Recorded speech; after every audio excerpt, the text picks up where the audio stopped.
Musim petai sekarang ni kan? Jom kita masak sambal petai sotong. Panaskan minyak secukupnya untuk kita menumis bahan kisar tadi. Bila dah panas, boleh masukkan bahan kisar tadi. Kemudian kacau rata.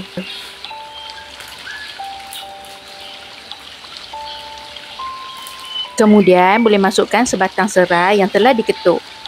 Sambal kita nanti lebih wangi. Jangan lupa juga 2 keping asam keping. Kita kena tumis sampai pecah minyak tau. Macam ni. Jangan lupa selalu kacau ya.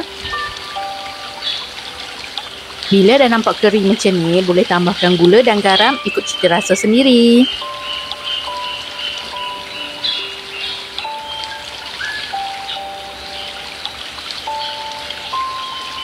Tumis lagi sampai kering, baru boleh tambahkan sedikit air.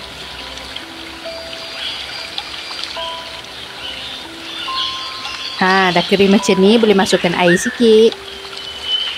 Bila dah tambah air, tumis lagi hingga betul-betul pecah minyak lagi.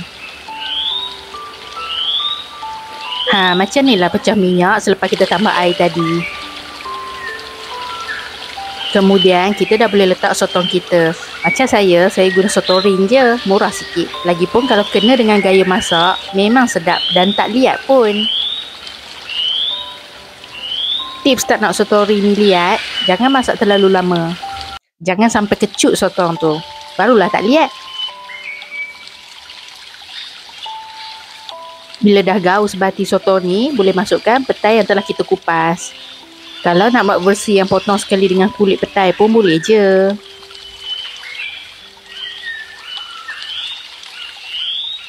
Masak sampai mendidih, lepas tu kacau. Mendidihkan lagi, kacau lagi.